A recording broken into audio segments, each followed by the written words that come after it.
ओम शांति। 23 दिसंबर 2025 बाबा के महावाक्य। मीठे बच्चे, जो संकल्प ईश्वरीय सेवा अर्थ चलता है उसे शुद्ध संकल्प व निरसंकल्प ही कहेंगे, व्यर्थ नहीं। प्रश्न: विकर्मों से बचने के लिए कौन सी फर्ज अदाई पालन करते भी अनासक्त रहो? उत्तर: मित्र संबंधियों की सर्विस भले करो, लेकिन अलौकिक ईश्वरीय दृष्टि रख करके करो। उनमें मोह की रग नहीं जानी चाहिए। अगर किसी विकारी संबंध से संकल्प भी चलता है तो वह विकर्म बन जाता है। इसलिए अनासक्त होकर फर्ज अदाई पालन करो। जितना हो सके देही अभिमानी रहने का पुरुषार्थ करो। ओम शांति। आज तुम बच्चों को संकल्प, विकल्प, निरसंकल्प अथवा कर्म, अकर्म और विकर्म पर समझाया जाता है। जब तक तुम यहाँ हो तब तक तुम्हारे संकल्प जरूर चलेंगे। संकल्प धारण किए बिना कोई मनुष्य एक क्षण भी रह नहीं सकता है। अब यह संकल्प यहाँ भी चलेंगे, सतयुग में भी चलेंगे और अज्ञान काल में भी चलते हैं, परंतु ज्ञान में आने से संकल्प नहीं, क्योंकि तुम ईश्वरीय सेवा अर्थ निमित्त बने हो। तो जो यज्ञ अर्थ संकल्प चलता वह संकल्प नहीं, वह निरसंकल्प ही है। बाकी जो फालतू संकल्प चलते हैं अर्थात कलयुगी संसार और कलयुगी मित्र संबंधियों के प्रति चलते हैं, वह विकल्प कहे जाते हैं, जिससे ही विकर्म बनते हैं और विकर्मों से दुख प्राप्त होता है। बाकी जो यज्ञ प्रति अथवा ईश्वरीय सेवा प्रति संकल्प चलता है वह गोया निरसंकल्प हो गया। शुद्ध संकल्प सर्विस प्रति भले चले। देखो, बाबा यहाँ बैठा है, तुम बच्चों को संभालने अर्थ, उसकी सर्विस करने अर्थ माँ बाप का संकल्प जरूर चलता है, परंतु यह संकल्प नहीं। इससे विकर्म नहीं बनता है, परंतु यदि किसी का विकारी संबंध प्रति संकल्प चलता है तो उनका विकर्म अवश्य ही बनता है। बाबा तुम बच्चों को कहते हैं कि मित्र संबंधियों की सर्विस भल करो, परंतु अलौकिक ईश्वरीय दृष्टि से। वह मोह की रग नहीं आनी चाहिए। अनासक्त होकर अपनी फर्ज अदाई पालन करनी चाहिए।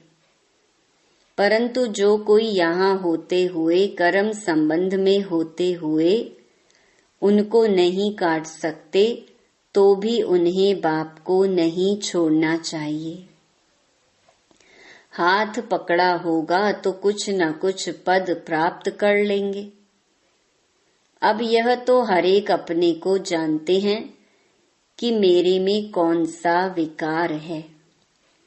अगर किसी में एक भी विकार है तो वह देह अभिमानी जरूर ठहरा। जिसमें विकार नहीं वह ठहरा देही अभिमानी।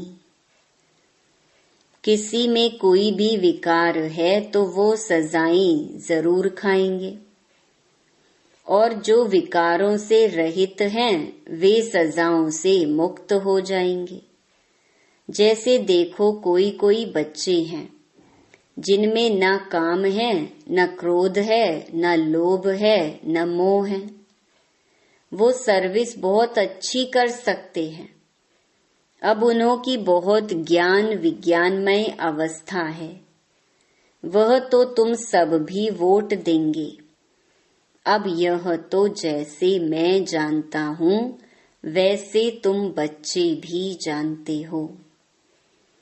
अच्छे को सब अच्छा कहेंगे, जिसमें कुछ खामी होगी उनको सभी वही वोट देंगे। अब यह निश्चय करना, जिनमें कोई विकार है वो सर्विस नहीं कर सकते। जो विकार प्रूफ हैं वो सर्विस कर औरों को आप समान बना सकेंगे। इसलिए विकारों पर पूर्ण जीत चाहिए, विकल्प पर पूर्ण जीत चाहिए। ईश्वर अर्थ संकल्प को निरसंकल्प कह सकते हैं। वास्तव में निरसंकल्पता उसी को कहा जाता है जो संकल्प चले ही नहीं, दुख सुख से न्यारा हो जाए।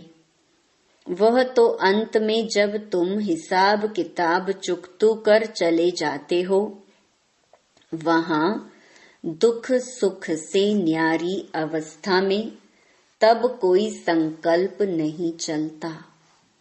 उस समय कर्म अकर्म दोनों से परे अकर्मी अवस्था में रहते हो। यहाँ तुम्हारा संकल्प जरूर चलेगा, क्योंकि तुम सारी दुनिया को शुद्ध बनाने अर्थ निमित्त बने हुए हो, तो उसके लिए तुम्हारे शुद्ध संकल्प जरूर चलेंगे। सतयुग में शुद्ध संकल्प चलने के कारण संकल्प संकल्प नहीं, कर्म करते भी कर्म बंधन नहीं बनता। समझा? अब कर्म अकर्म और विकर्म की गति तो बाप ही समझा सकते हैं। वही विकर्मों से छुड़ाने वाला है जो इस संगम पर तुमको पढ़ा रही हैं। इसीलिए बच्चे अपने ऊपर बहुत ही सावधानी रखो। अपने हिसाब किताब को भी देखते रहो।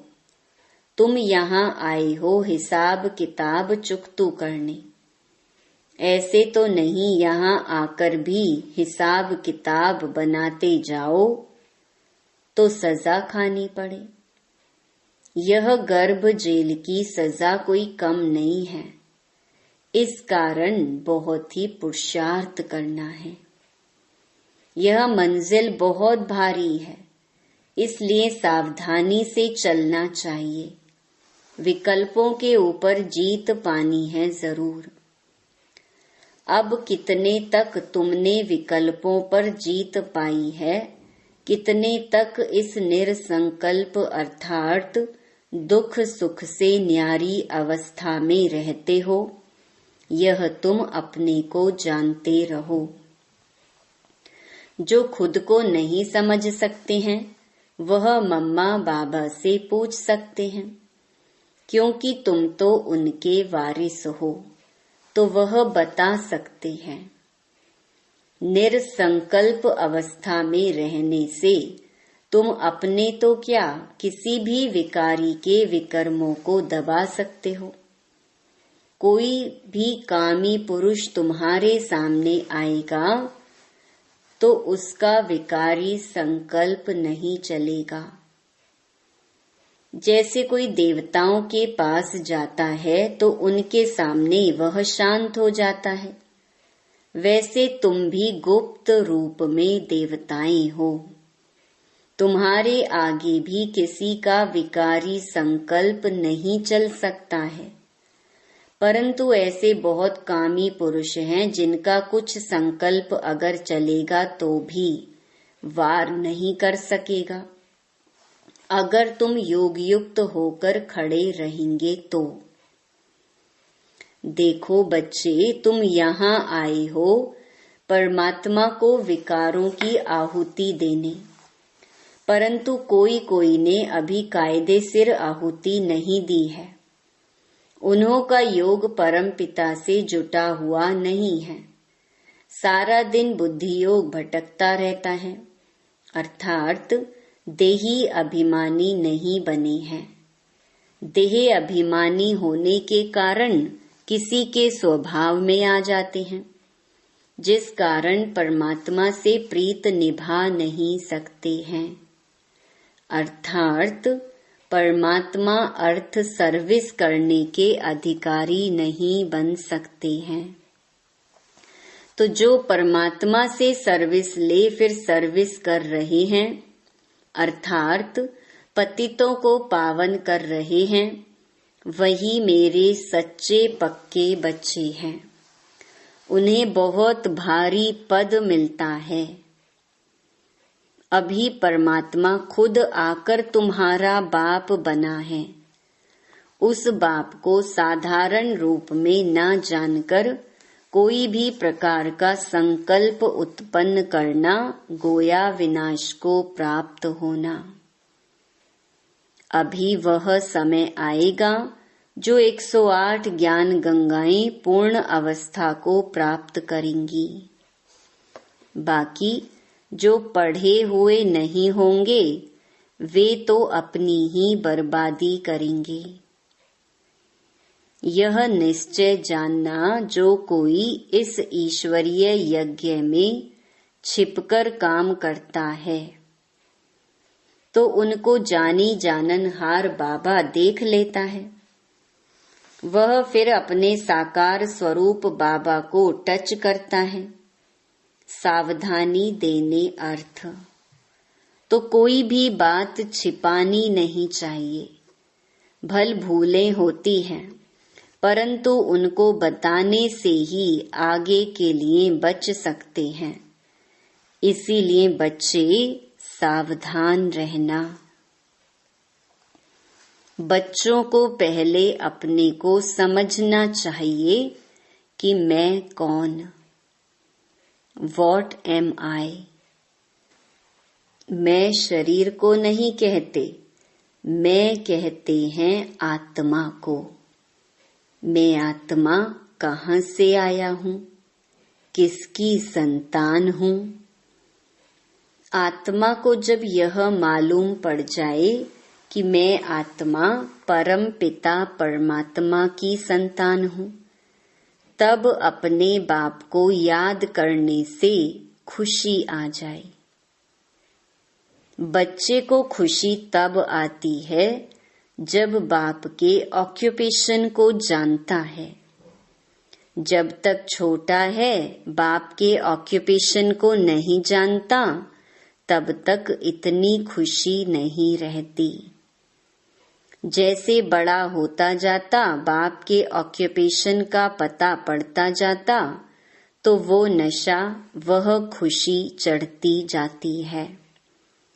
तो पहले उनके ऑक्यूपेशन को जानना है कि हमारा बाबा कौन है, वह कहाँ रहता है।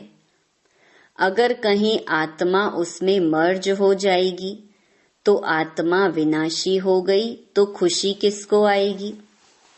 तुम्हारे पास जो नए जिज्ञासु आते हैं उनको पूछना चाहिए कि तुम यहाँ क्या पढ़ते हो, इससे क्या स्टेटस मिलती है। उस कॉलेज में तो पढ़ने वाले बताते हैं कि हम डॉक्टर बन रहे हैं, इंजीनियर बन रहे हैं, तो उन पर विश्वास करेंगे ना कि यह बरोबर पढ़ रहे हैं।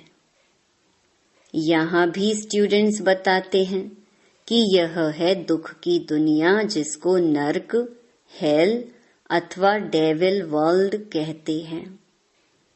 उनके अगेंस्ट है हेवन अथवा डेइटी वर्ल्ड। जिसको स्वर्ग कहते हैं, यह तो सभी जानते हैं, समझ भी सकते हैं कि यह वह स्वर्ग नहीं है, यह नरक है अथवा दुख की दुनिया है, पाप आत्माओं की दुनिया है। तब तो उसको पुकारते हैं कि हमको पुण्य की दुनिया में ले चलो। तो यह बच्चे जो पढ़ रहे हैं वह जानते हैं कि हमको बाबा उस पुण्य की दुनिया में ले चल रही है। तो जो नए स्टूडेंट आते हैं उनको बच्चों से पूछना चाहिए, बच्चों से पढ़ना चाहिए। वह अपने टीचर का अथवा बाप का ऑक्यूपेशन बता सकते हैं। बाप थोड़े ही अपनी सराहना खुद बैठ करेंगे, टीचर अपनी महिमा खुद सुनाएगा क्या? वह तो स्टूडेंट सुनाएंगे कि यह ऐसा टीचर है। तब कहते हैं स्टूडेंट्स शोज मास्टर। तुम बच्चे जो इतना कोर्स पढ़कर आए हो, तुम्हारा काम है नयों को बैठ समझाना। बाकी टीचर जो बीए एमए पढ़ा रहे हैं वह बैठ नए स्टूडेंट को ABC सिखलाएंगे क्या? कोई कोई स्टूडेंट अच्छे होशियार होते हैं, वह दूसरों को भी पढ़ाते हैं। उसमें माता गुरु तो मशहूर है। यह है डेटी धर्म की पहली माता, जिसको जगदम्बा कहते हैं। माता की बहुत महिमा है। बंगाल में काली, दुर्गा, सरस्वती और लक्ष्मी, इन 4 देवियों की बहुत पूजा करते हैं। अब उन 4 का ऑक्यूपेशन तो मालूम होना चाहिए। जैसे लक्ष्मी है तो वह है गॉडेस ऑफ वेल्थ, वह तो यहाँ ही राज्य करके गई है।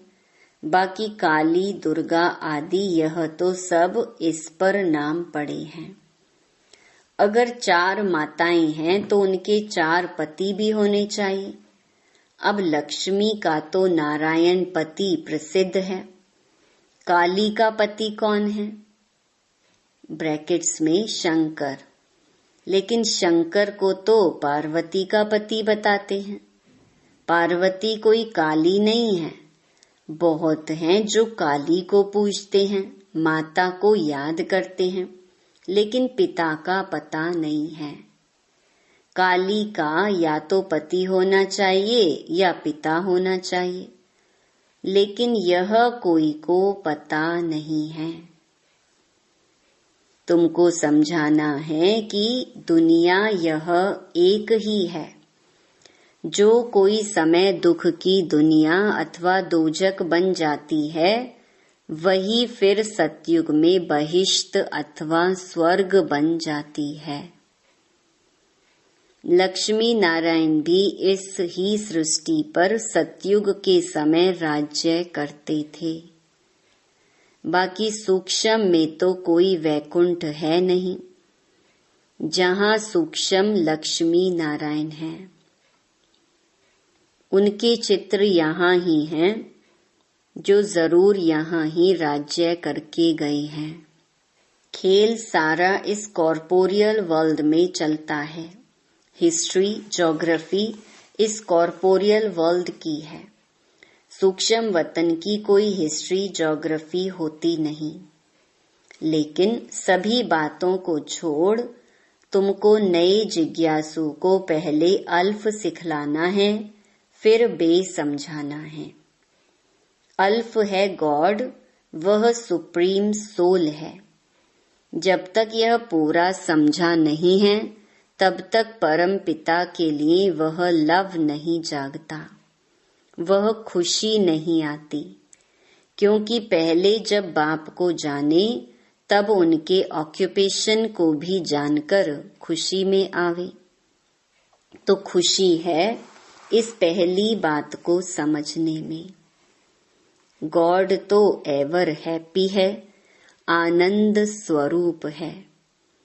उनके हम बच्चे हैं तो क्यों ना वह खुशी आनी चाहिए।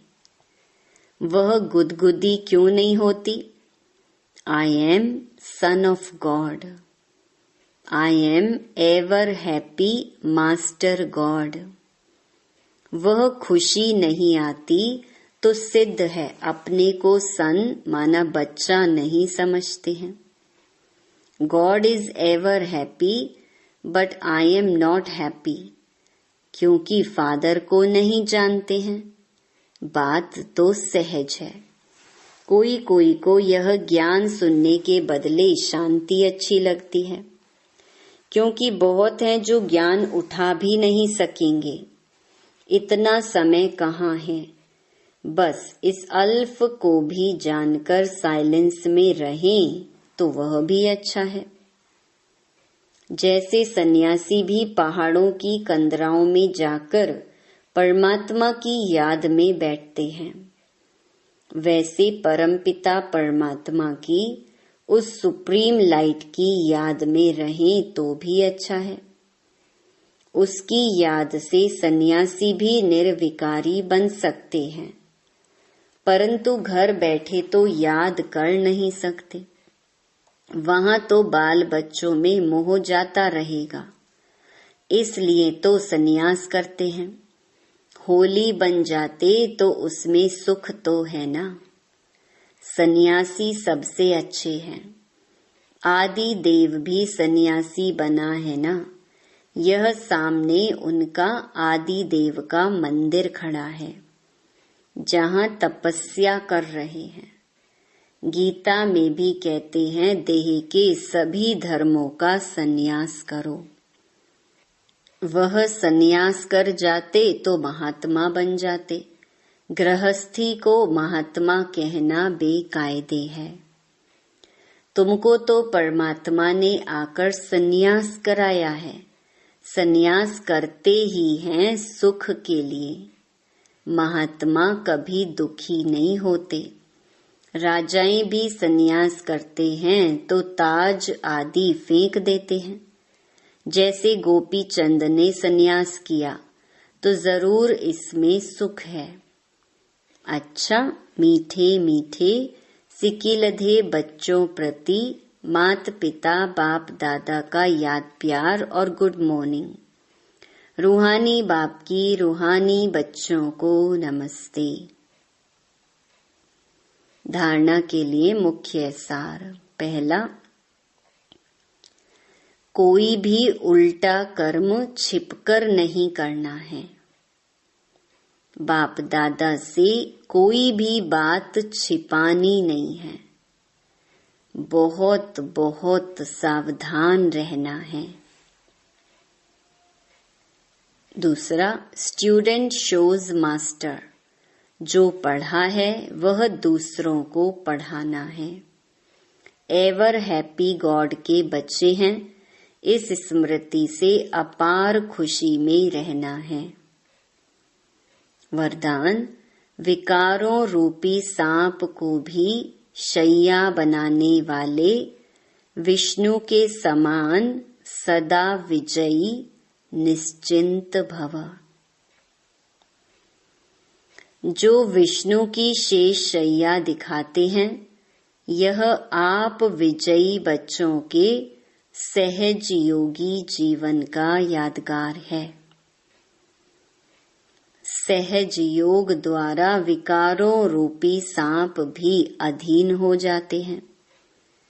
जो बच्चे विकारों रूपी सांपों पर विजय प्राप्त कर उन्हें आराम की शैया बना देते हैं, वह सदा विष्णु के समान हर्षित व निश्चिंत रहते हैं। तो सदा यह चित्र अपने सामने देखो कि विकारों को अधीन किया हुआ अधिकारी हूँ। आत्मा सदा आराम की स्थिति में निश्चिंत है। स्लोगन, बालक और मालिकपन के बैलेंस से प्लान को प्रैक्टिकल में लाओ। अव्यक्त इशारे, अब संपन्न व कर्मातीत बनने की धुन लगाओ। अपनी हर कर्मेंद्रिय की शक्ति को इशारा करो तो इशारे से ही जैसे चाहो वैसे चला सको।